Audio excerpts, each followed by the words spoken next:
In this video, I want to talk about 5 key strategies to increase your in-person sales for your retail store. Now, I'm not going to talk about the obvious things like optimizing your showroom layout or training your sales team to ask the right questions to close more. Instead, I'm going to talk about powerful, less obvious strategies that most stores never use, but absolutely should. In case you're wondering, who am I and why am I to give so much advice? Well, my name is Raul Camarena, and I work with 100 plus retail stores across the USA, and my only goal is helping them make more sales with my digital advertising system. And obviously part of the strategy is making sure that their store itself has the right foundation, the right systems to be able to close more. And throughout the years, working with many different clients of different shapes, sizes, from jewelry stores to appliance stores to furniture stores, car part stores, you obviously learn a thing or two, right? And you obviously implement tips and tricks that are very effective, which I'll be talking about in this video. So 5 different things. So the first thing I want to start off the video, I guess, with is giving special offers for customers who ask about promotions. All right, when a customer walks into your store and asks, do you have any deals or any ongoing promotions? Don't just like answer, surprise them, right? Like people like usually scramble like, oh, what can I offer? What can I offer? I'm like, oh shit, like no. Like, yeah, we have a list. Here's our list for the day. This is what we currently have. And I recommend you the technique where you combine 2 promotions into one irresistible bundle, right? So, for example, if they buy a certain item above a certain price, right, offer them a bonus add-on like a free X product, right? I'll talk a little bit more about what I'm talking about. This creates like a once-in-a-lifetime deal feeling that motivates people to buy now instead of like thinking about it, right? Like I said, a big issue with a lot of people is like when people are like, what do you have promotion going on? You kind of like make something that comes out of your ass, like whatever, just to close this person, right? Or maybe like some marketing campaign where like after 20% off, 30% off, but it's a bit of a BS because like each product's a bit different. So it's kind of like you're scrambling to figure out what type of offer you can give them. Just give them a standard sheet. This is what we currently have, and it can be applicable to any day of the week, right? So let me give you an example. If you purchase any, this is what you would tell your prospect. After it's like, hey, do you have any promotion? Yeah, of course. Look, this is the current promotion, and obviously you mold the promotion or the offer based on what they're looking for. So, for example, like if you purchase any item at $999 or more, you get one benefit from each list below. Okay, it can be like 1,500 or more, 3,000 or whatever. Okay, you can put the price or whatever. Obviously, you mold this depending on offer. So it could be like a sofa above $1,000, I don't know, a necklace above $1,000, appliance piece, whatever it is. You get the idea, okay? So they get one benefit from each list below. List one's like a no-brainer, like holy cow, like this just makes the deal worth it, right? And that's the whole point. We want people just kind of like, oh my god, this is an insane offer. When it really isn't. You usually bake in the price to be able to give the list one items, right? That's the whole point. Obviously, you don't want to lose as a business. You bake in these things so that they think it's irresistible, but in reality, you already baked into the price, right? So list one is like a no-brainer, right? Like if you buy, for example, a sofa, okay, I'll give you free delivery, right? Maybe the true price of the sofa, like what you really wanted to sell it for, was like $900, right? But since you're going to be doing this type of promotion, you obviously bake in an extra $100 to the product. So it's not really free delivery. Like you already baked in the price of the delivery into the actual item, but people don't realize this, right? So you buy a couch for $1,000, you get free delivery. You buy a necklace, you get free gift, right? Maybe a free nice box or something, right? Or free cleaning for the jewelry piece after like 6 months or whatever, or I pay your sales tax, right? Now list 2 is an upsell. Okay, so they get one of each thing. Okay, one for list 1, which is no better. Number 2 is like the whole point is you want to upsell people. So list 2 is like, okay, you buy the item. Not only do you get, for example, free delivery, but we're also going to give you 20% discount from X product, from like a vertical item. So for example, if it's a sofa that they're buying, what is it that they're also going to be probably looking for? Maybe a bedroom set. Maybe give them, maybe it doesn't have to be 20%, maybe like 10%, for example. Give you 10% from this bedroom set. Like, let's say they bought a house, right? They're obviously looking for the sofa, but they're also looking for the bedroom set, for the kitchen table. So you can obviously place it to your advantage. Or let's say that you own a jewelry store, for example. You buy a chain, I'll give you 10% off the pendants we have, right? It's a complimentary purchase. That's like a no-brainer. Like they need the chain, but obviously like a nice pendant goes a long way. So you gotta be strategic with this. Now the whole goal of list number 2 is an upsell, right? List 1 is like a no-brainer, which you already obviously bake into the price already, but 2 is like an upsell. And this is very played out, I guess, in a company called Five Guys. I actually took this from inspiration from Five Guys. Five Guys is a burger joint. They have a lot of locations all over the world. Five Guys plays into this very well of baking in the final price of thinking people are actually getting something free, but when they're really not. Let me give you an example. Five Guys is freaking expensive. Like if you want a burger, fry, drink combo, it's like 35, 40 bucks. It varies country to country, but it's a premium product, okay, according to them, or it's double the price of McDonald's, double the price of Burger King, the trip, whatever. It's pretty expensive. Um, so people pay a lot of money to get their meal combos. And something that people love about Five Guys is they give you a whole bunch of French fries, right, or peanuts, right? You get a lot of peanuts when you go there. Actually, it's easier if I show you. So like Five Guys. So let's see, Five Guys. Okay, cool. So let me see. Let's see a better example. Right here, this is a good example. Okay, so this is like $30. But usually people don't complain. They feel like it's like a no-brainer because you get a whole bunch of freaking fries. They're like, holy cow, like this deal is good because they get so many freaking fries. Where people don't realize that you're paying for those extra fries. Like the true value of this is probably like $20, right? But they increase the price to $10 to be able to give you these extra fries to make it feel like a no-brainer, right? Same with the peanuts. So there's like an ambulance coming by here. Are you able to hear it? But yeah, so sorry about that. Give me a second. 1, 2, 3, 4. Let that ambulance leave by. But yeah, as you can see, they give you so many freaking fries. Like for many people, it's like a no-brainer. Like, oh my god, so many fries. It's obviously like they see the value, right? But in reality, they bake in the price of the fries into the actual final burger. So that's something that obviously a lot of businesses don't realize that you can do. Is like baking the price to the actual product, and people think, oh my god, it's a deal, when it really isn't a deal. But they think it's a deal because they're getting something for free.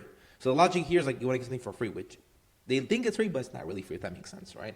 So the list one is obviously a no-brainer, similar to like the Five Guys method, whether you're overpaying for a burger and fries because you think you're getting a lot of fries for free, which no, it's not the case.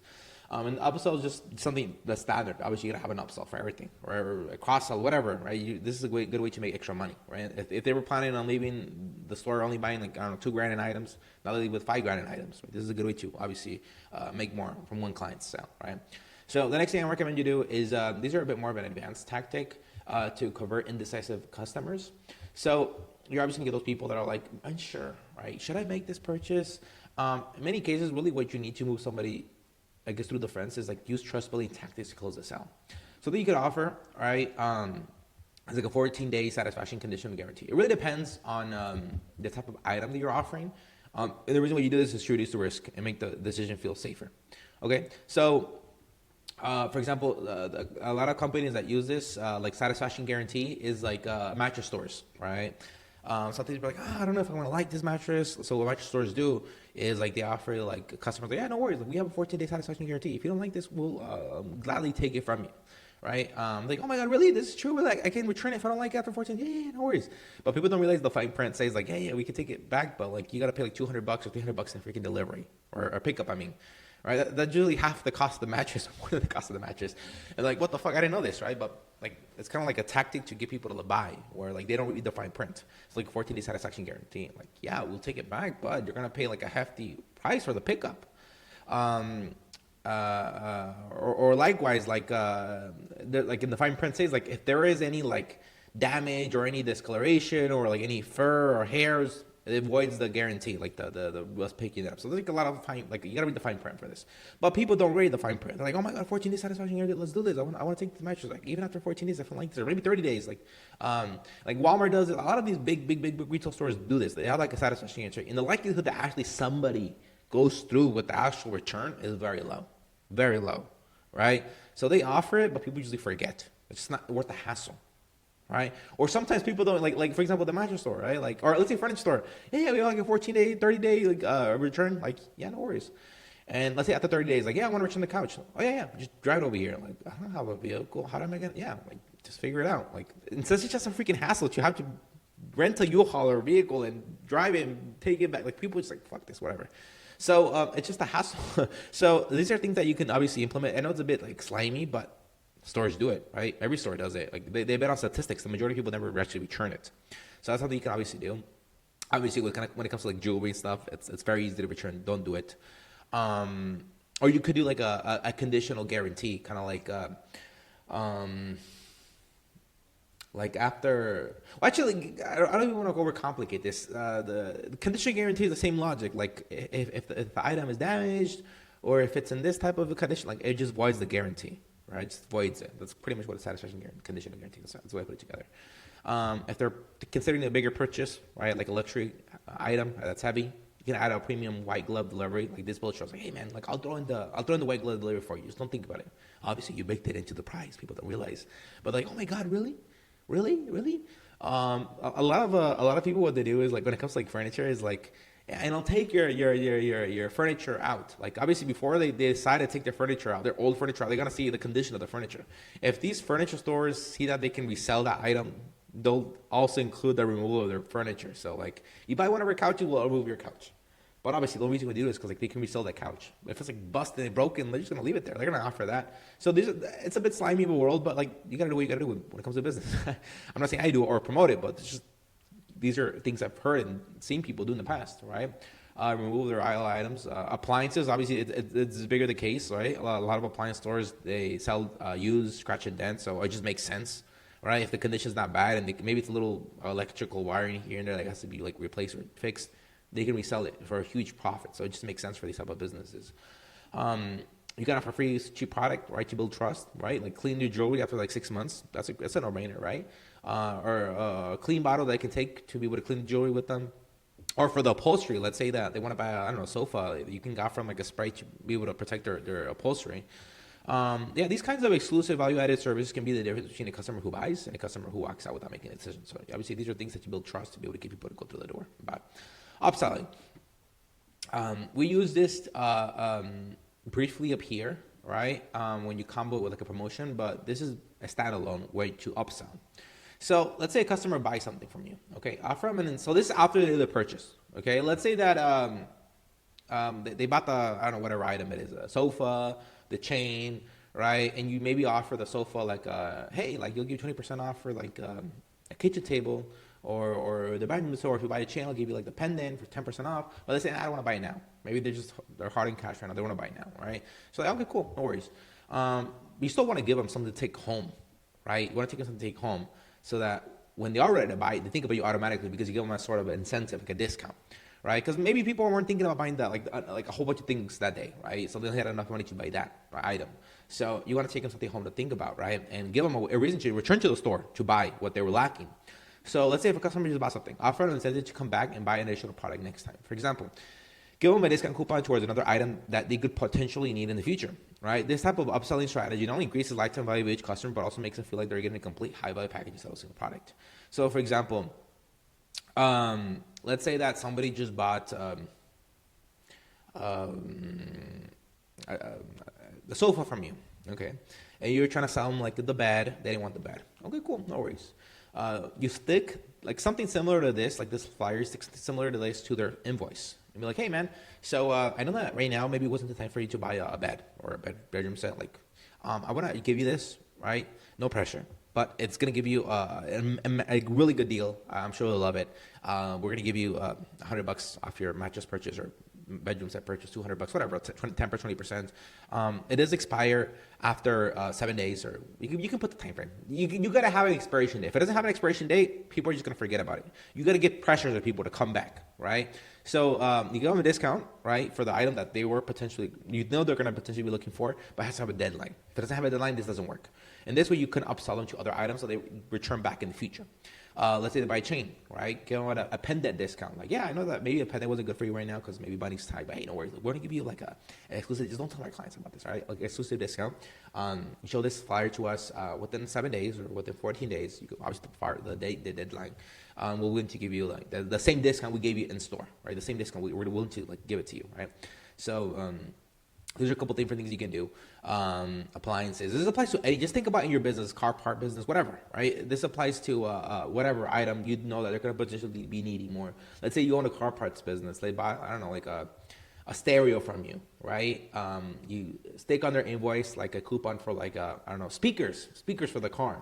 It's just a natural upsell. They're going to potentially be thinking about like upgrading their speakers. So boom. So these are things that you can obviously do. Just make sure it's like understandable why they would want this, right? Explain the logic. But yeah, that's something that I recommend you incorporate. Create something similar to this. Maybe it doesn't have to be a fancy. You can take a screenshot of this. Can maybe use as reference. It doesn't have to be as fancy as this, but you get the idea. I do want to say that credit goes to Mattress Retailer Toolkit. I didn't come up with this. Obviously, I like to learn from the greats. This is something I learned from them. So yeah, FYI. I like to get ideas, advice from multiple different avenues, YouTube videos, my experience, personal experience, and everywhere, right? So this is something I got from that group. Just want to give you an FYI on that. All right, gifts based on purchase price. Okay, so offering gifts is a powerful way to reward your customers. The key is to match the gift to the size of their purchase. So this is after somebody buys already. Okay, so obviously the first couple of tips over here, tip 1 and 2, are just to get people to go through with the purchase. 3, 4, or 5 is to get people that maybe how about, or maybe they're just on point of leaving, right? So this is basically you already got the sell. 5 is not you got the sell. If it's like okay, you lose them. Well, we'll talk about that in a bit. But like 4. So let's say somebody bought from you, like I recommend you have like a protocol. If somebody bought like $600 or more in items, give them like a small gift, a thoughtful gift, like maybe some chocolates.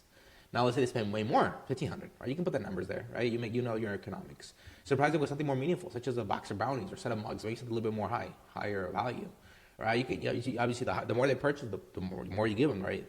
Show them that you value them as a customer. Also, make sure to reward customers who refer others to your store. You gotta have a referral program. If you don't have a referral program, you're losing so much money.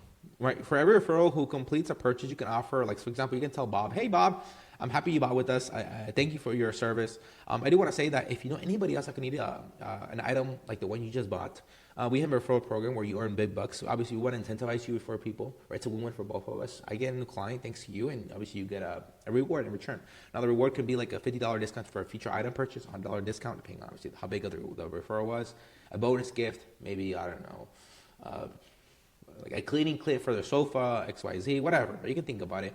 A $25 Amazon gift card, that's much easier, much cleaner. If they refer someone, they end up buying, you can just text them the code, boom, they can redeem it, or a Visa gift card or whatever, right? There's a couple different things you can do. A simple referral program like this encourages loyal customers to bring in more buyers, which increases your sales without increasing ad spend or increasing marketing efforts. I forgot. You can do like if you use Cash App, Venmo, Zelle, Apple Pay, you can obviously send them money. People prefer that sometimes than like an Amazon gift card or whatever. So there's a couple of different ways you can do this. All right, 5. Incentive for customers don't buy. Okay, let's say we tried our best, right? We've done all the tactics or the slimy tactics, you can say that we tried, whatever. It just didn't work out, right? People are just like, nah, man, I got to think about it. I liked it, but I just not the time right now. So if a customer visits your store, believe without making a purchase, don't let them walk out empty-handed. Okay, before they leave, give them a personalized quote along with the limited time discount coupon. Okay, this keeps your store fresh and their mind reinforces the positive experience they had with you and motivates them to come back and complete the purchase later. A big mistake a lot of people do is like, let's say, hey, I'll think about it, I'll come back later. Like, I'll come back in the weekend. What happens? The weekend comes around, they never come back. You need to give them a reason, a strong enough reason to come back. That's where before they leave, you're like, okay, look, before you go, I want to give you a couple things, right? I know you were very interested in this washer. Okay. I'll do this. Let me print out the invoice. Okay, you're probably gonna do some price comparison, right? Whatever. Maybe you want to think about talk to your wife. Whatever. Let me give you this invoice. That way you have something to think about. Okay. And once you print out the invoice, you also staple one of these. Okay, these are BeBack bucks. Again, I cannot take credit for this. I got this from this group I was in. So this, as you can see, it looks like real money, right? There's a dollar amount here, 50. It could be $100. It can be whatever amount. You can obviously staple two $100 back to back, or whatever. You can obviously put the number behind it, right? You staple this to the invoice. And you tell them, look, I know that maybe right now was not the time for you, but look, I want to incentivize you to obviously buy with us. We value your business. We want you to purchase with us. So in the invoice, we're also going to staple a coupon, right? We'll staple this $50 coupon. So it does have an expiration date. Remember, these coupons always have to have expiration date. If they don't have expiration date, people won't come back. As an expiration date for, you said you're going to come back this weekend, okay? This coupon expires this weekend, so it's perfect for the amount of time you need. And you come back, we're going to give you $50 discount, right, on top of what we already give you. So you do this to incentivize people to come back. Sometimes people are just like, holy cow, I'll just buy now, right? Like, they don't even got to think about it. I'll just buy now, right? So, but also, like, let's say they do end up leaving, you give them a reason to come back. Because now you give them an incentive, a coupon, right? A reason to come back. So it's important to offer things like this to be able to get people to buy, right? Even if they didn't buy at the moment, right? So hopefully this video was helpful. Like I said, this is something I've learned with being in many, many different groups, right? Very, learning from very high level stores making hundreds of thousands to millions of dollars and a month, all right? A month. And also from my personal experience working with 100 plus retail stores across the USA, different businesses like jewelry stores, furniture stores, appliance stores, car part stores, many times high-ticket retail stores. So these are things that I know are very useful because my clients have tried this out, implemented it, and they've been very successful. At the bare minimum, you can obviously save a couple clients here and there a month doing this, and that compounds right throughout the months, throughout the years. which means a lot of more sales, right? So yeah, hopefully this was help. If it was, like, comment, subscribe, share, whatever, to another retail store that could possibly need something like this. If you ever do need help with marketing for your business, I want to shamelessly promote myself. I work with dozens of different stores, helping them make more sales with digital advertising, proven system. If you're interested, if you got a value from us, go to the link of the description of this video. You'll see a link, a way for you to work with us. If not, no hard feelings. The whole point is bringing value, and hopefully you got something out of this. All right. Thank you. Take care.